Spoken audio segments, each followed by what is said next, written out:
boleh strateginya yaitu gunakan buy on breakout ya teman-teman, ada di area breaknya atau breakout A-nya itu ada di area 369.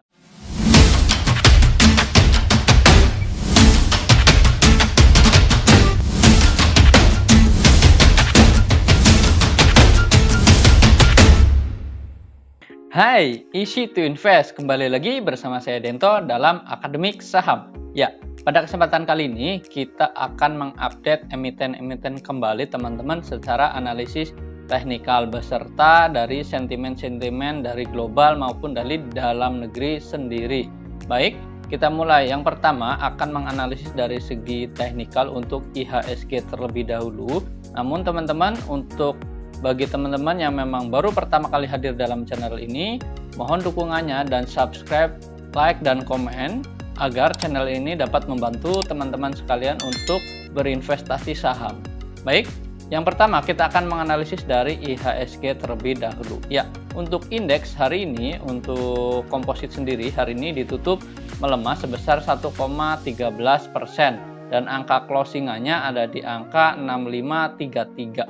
Nah, hal ini terjadi koreksian karena memang adanya berita juga dari sentimen sendiri, yaitu dari Shift Moderna yang mengatakan bahwa vaksin daripada Moderna sendiri ini yang sudah ada ini belum cukup untuk mencegah COVID varian baru yang bernama Omicron ini.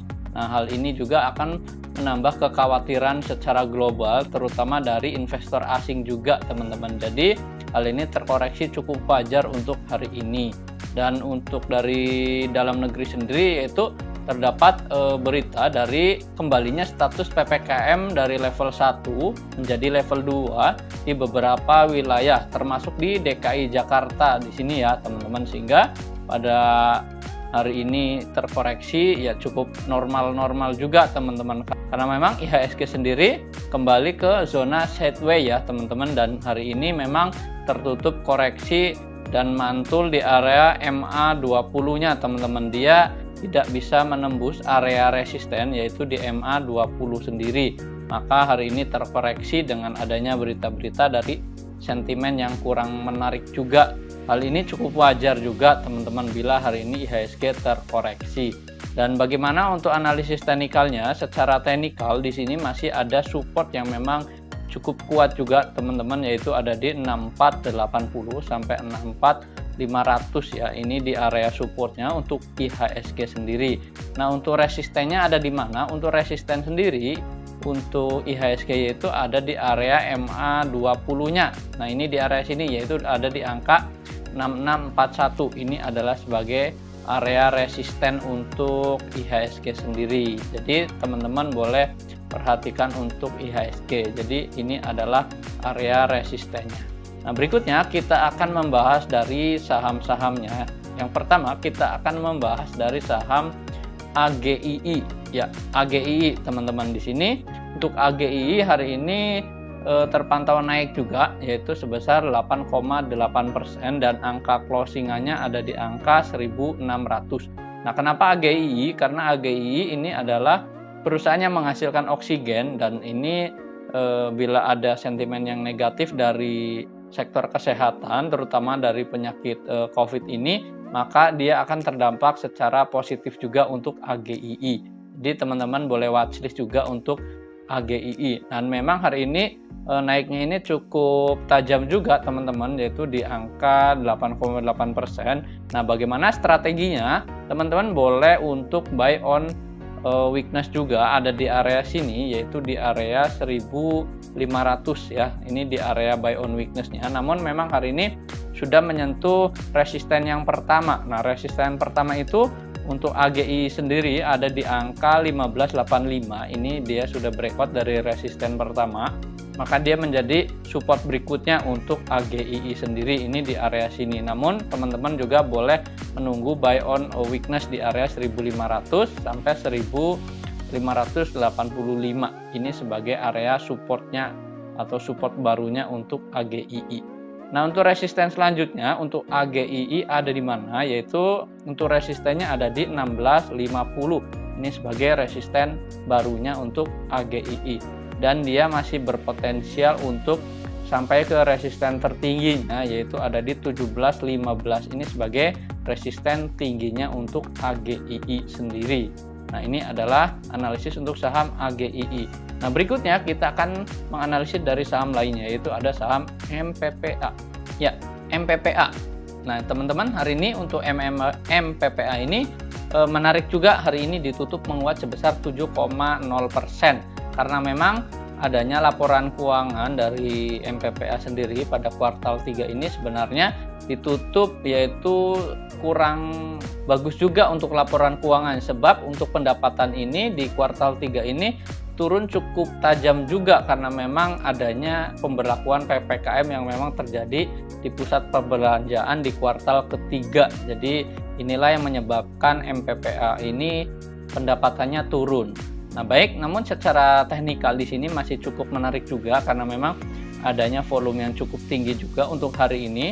Nah, untuk MPPA ini spekulatif buy ya teman-teman. Jadi boleh teman-teman untuk spekulatif buy untuk MPPA ini areanya ada di 496 sampai 488. Ini adalah area spekulatifnya. Jadi dekat dengan area breakout-nya ya teman-teman, ada di 496 ini. Jadi teman-teman boleh watchlist untuk perdagangan berikutnya.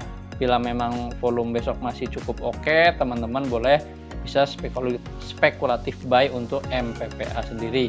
Nah, untuk resistennya ada di mana? Untuk MPPA sendiri resistennya ada di 585. Nah, ini untuk resisten dari MPPA. Jadi untuk saham MPPA ini cocok untuk trading buy saja.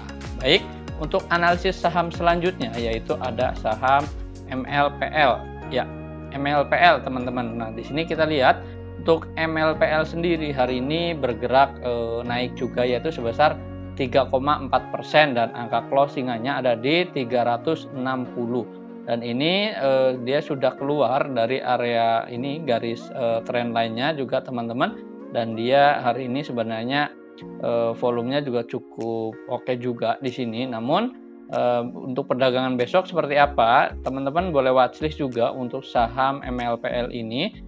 Boleh strateginya yaitu gunakan buy on breakout ya teman-teman, ada di area breaknya atau breakout-nya itu ada di area 369.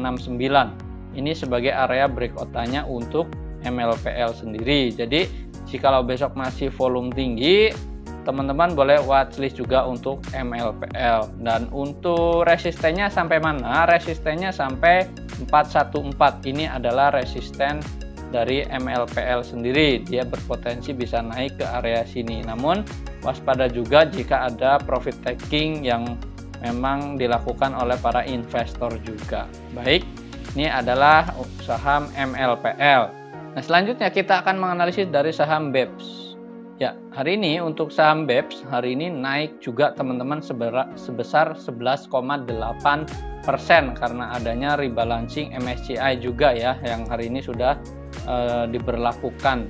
Maka hari ini untuk saham BEPS ini naik juga. Namun hari ini dia volumenya juga cukup tinggi juga. Jadi teman-teman boleh watchlist untuk BEPS untuk perdagangan hari berikutnya karena memang asing juga di sini sudah mulai masuk teman-teman hari ini, terpantau dari foreign flow-nya juga. Dan hari ini untuk BEPS ini untuk resistennya ada di mana? Untuk resisten pendeknya ada di sampai 4230. Ini sebagai resisten pendek untuk saham BEPS sendiri.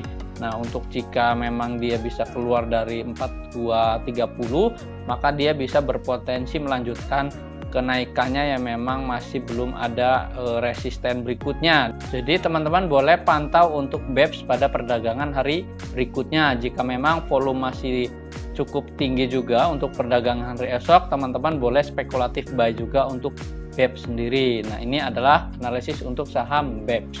Berikutnya kita akan menganalisis dari saham BNII. Ya, BNII hari ini cukup menarik juga karena memang hari ini terpantau naik juga dari hari kemarin juga, yaitu sebesar 3,9% untuk closingannya itu ada di 372. Dan untuk BNII sendiri bagaimana pergerakannya? Untuk BNII ini untuk resistennya ada di angka sini ya, ada di 378. Ini sebagai angka resisten untuk BNII, yaitu resisten terdekatnya teman-teman, dan ini itu resisten jauhnya ada di angka 406. Ini adalah sebagai resisten untuk BNII sendiri. Dan supportnya ada di mana? Supportnya ada di area 362. Ini sebagai area support ya. Ini di sini terpantau untuk area supportnya ada di garis MA25-nya. Ini sebagai area supportnya. Ini adalah analisis untuk saham BNII. Jadi strateginya besok teman-teman boleh watchlist juga untuk BNII dan trading buy untuk BNII. Baik, kita akan menganalisis dari saham lainnya, yaitu ada saham CPFA. Ya, CPFA hari ini sebenarnya aktif juga ya teman-teman. Hari ini dia dekat dengan area supportnya sendiri, yaitu support terdekatnya itu ada di angka 1555. Ini adalah area support dari lower sebelumnya ya, di area sini. Ini jadi area supportnya. Nah, untuk CPFA sendiri bagaimana untuk strateginya?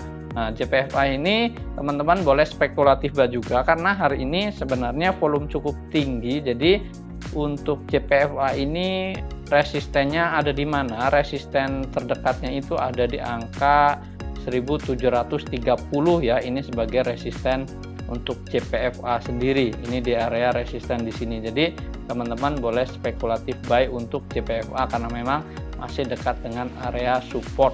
Nah, ini adalah analisis untuk saham CPFA.